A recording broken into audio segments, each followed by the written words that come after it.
Hello guys, welcome to my YouTube channel. नोंथांखौ आंनि YouTube channel वरायबाय ओमफ्राय नोंथांनि सिगाङाव फिन आरोबाव गोदान भिडिअ लाना फैलायबाय नोंथांमोना भिडिअखौ मिथिखाबाय थाम्बनेल बा टाइटेलाव नायनानै बिदिब्ला नोंथांमोना भिडिअखौ उइदाउट स्किप खालामाजासे जोबजासिम नायलांदो लोगोफोर आं दिनै नोंथांमोनजों मोनसे गोदान भिडिअ लाना फैदों बे भिडिअआनो जाहैबाय लोगोफोर जोंहा दिप्ति बसुमतारीनि मोनसे भिडिअ लाना फैदों आं दिप्ति बसुमतारीनि मा भिडिअ होनना बुङोब्ला जोंहा चाइनायाव खुंजानाय मा होनो मिस फ्रेंडशिप इंटरनेशनल मा होनो फेशन श'आवहाय जोंना दिप्ति बसुमतारीया भारत एबा बड'लेण्ड आसामनि जानानै बिथाङा बाहागो लाहैदों नोंथांमोना गोबांथार मानसियानो मोनथिखाबाय जानांगौ ओमफ्राय जाय मोनथियाखै आंनि भिडिअखौ नायबानो मोनथिलांजोबगोन ओमफ्राय बेयावनो बिथाङा बाहागो लाना दंहैयो नालाय दायो बिथाङा मा होनो बहरनि गोनांथि जादों बेनि थाखायनो बिथाङा दिप्ति बसुमतारीया गावनो बहर होनो थाखाय खावलायहरनायलाय आंबो नैबे भिडिअखौ लाना फैनाय जाबाय जाहाथे मोजांबाबो गाज्रिबाबो जोंनिनो बर' फिसा होननानै आंबो नैबे भिडिअखौ लाना फैनाय जाबाय नोंथांमोनाबो दिप्ति बसुमतारीनो बहरखौ होना हरबानो जाबाय आं दिप्ति बसुमतारीनो बहर होनांगौ लिंकखौ डिसक्रिपसनाव होनाय जागोन ओमफ्राय कमेन्ट पिन खालामना होनाय जागोन आरोना लोगोफोर ओमफ्राय आं नैबे दिप्ति बसुमतारीया मा बुंबावदों आरोबाव बिनि भिडिअ क्लिपखौ आङो होना होगोन नोंथांमोना फुरा नायजोबनानैहाय दिप्ति बसुमतारीनोहाय बहरखौ होना हरबानो जाबाय आरोना लोगोफोर ओमफ्राय आंनिफ्राय मोनसे गुरै खावलायहरनाय नोंथांमोना आंनि चेनेलाव गोदानब्ला चेनेलखौ साबसक्राइब खालाम चेनेलखौ मा होनो भिडिअखौ नायोल' नोंथांमोना चेनेलखौ साबसक्राइब खालामा बेनि थाखायनो साबसक्राइब खालाम ओमफ्राय खाथियाव थानाय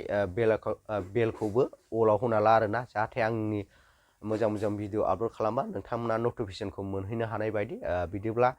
दिप्ति बसुमतारीया मा बुंदों बे भिडिअखौ नायग्रोदो ओमफ्राय बेनि उनाव दिप्ति बसुमतारीनो नोंथांनि बेसेन गोसा बहरखौ होना हरबानो जाबाय आरोना मोजांबाबो गाज्रिबाबो जोंनि बर' फिसा मा होनो देरहाखांनायनि उनाव जोंनि बर' हारियानो मा होनो नाम मोनगोन आरोना गाव दिप्ति बसुमतारी नाम मोननायजों लोगोसे जोंनि बर' रायजो राजायाबो नाम मोनफागोन आरोना बेनि थाखायनो नोंथांमोना अननानैहाय दिप्ति बसुमतारीनोहाय बहरखौ होना हरबानो जाबाय लोगोफोर आंनि गले खावलायनाय बिदिब्ला नोंथांमोना दिप्ति बसुमतारीनि भिडिअखौ नायना लाग्रोदो नमस्ते खुलुमबाय आं Dipti Basumatary miss friendship international India 2025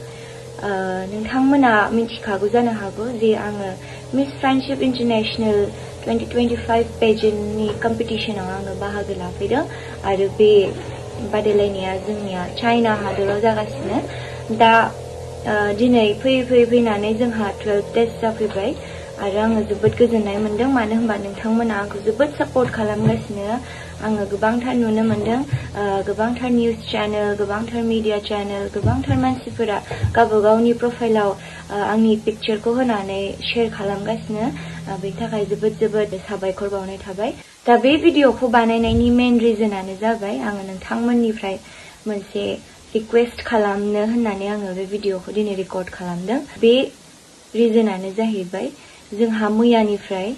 भटिं start जाबाय आरो बे भटिंनि मेन टाइटेलानो जाहैबाय पिपल्स चॉइस टाइटेल दा बे टाइटेला पिपल्स चॉइस टाइटेला बेनो जे बेयावहाय सासेल' देरहानो हागोन आरो बेयाव देरहायोब्ला जोङो टप 10 आव डाइरेक्ट एन्ट्रि मोनगोन आरो टप 10 थांनाय होनोब्ला डाइरेक्ट जोङो देरहानायानोखा मानो होनबा टप 10 आवहाय सासेल' विनार थागोन नाथाय टप 9 आ रानार्स आप जागोन दा टप 10 आव थांनो हानाया जोबोद गोग्गाथाव खोथा जागोन दा बेनि थाखायनो आं नोंथांमोननिफ्राय आखाइ खबजबनानै आंनो भट होगोन होननानै आं मिजिंथिनाय जाबाय आरो आङो मोनसे गुरै खावलायनाय आङो निमाहा बिनाय थाबाय मानो होनोब्ला आङो दिनै नोंथांमोननिफ्राय भटनि थाखाय आङो रिक्वेस्ट खालामदों नाथाय आङो दिनै आंनि गाननाय जोमनाय बा आंनि हारिनि मोनसेबो सिनखौ लाफानो हायाखै मानो होनोब्ला जोङो गुबुन सिटिनिफ्राय दा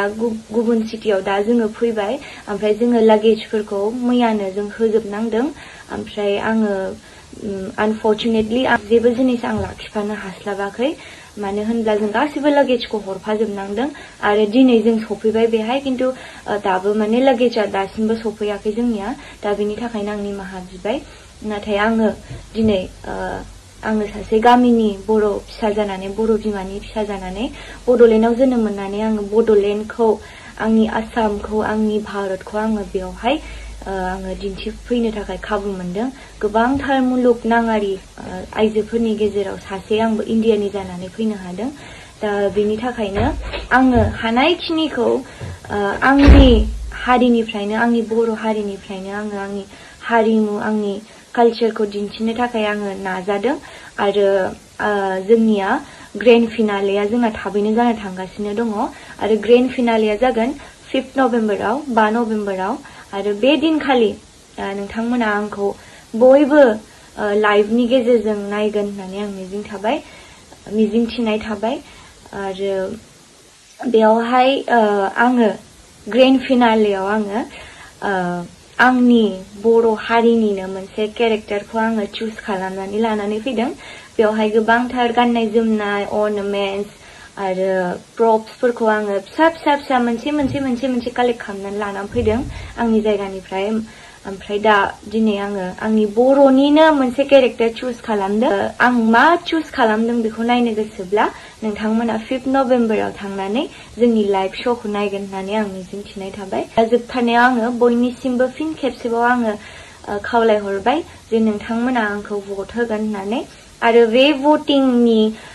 प्रसेसआनो जाहैबाय आङो बेवहाय मोनसे लिंक होनानै होगोन डिसक्रिप्शनाव बा केपशनाव आरो कमेन्ट सेक्शनाव आं पिन खालामनानै दोनगोन नोंथांमोना बे लिंकआव थुनानै बेवहाय लाइन माने फैगोन गासैनिबो प्रफाइला नोंथांमोना स्वाइप आप खालामनानै आंनि प्रफाइलखौ नागिरनानै मोनसे भट बाटन दङ बे भट बाटनाव थुनानै जाहाथे नोंथांमोना बेवहाय थुनानै भटखौ हरगोन होननानै आं मिजिंथिनाय थाबाय जा हायो नोंथांमोना एसे भट होयोब्ला आङो जानो हागौ आङो बे भटआव देरहानानै जानो हागौ आं टप 10 आव थांनोबो हागौ बेनि थाखायनो नोंथांमोनखौ खावलायनाय थाबाय आरो जायफोरा बे भिडिअखौ नुनानै उनाव शेयार खालामगोन नोंथांमोना जाहाथे बै लिंकखौ कपि खालामनानै नोंथांमोननि शेयार खालामनाय डिसक्रिप्शनाव जाहाथे एड खालामना होफायो मानोना जुदि सोरबाया नुफैयोब्ला जाहाथे नोंथांमोननि भिडिअखौ नायनानै लिंकआव थुनानै जाहाथे भट हरनो हायो आङो सासे बर' फिसा जानानै आं नोंथांमोननिसिम रिक्वेस्ट खालामनाय थाबाय गोजोन्थों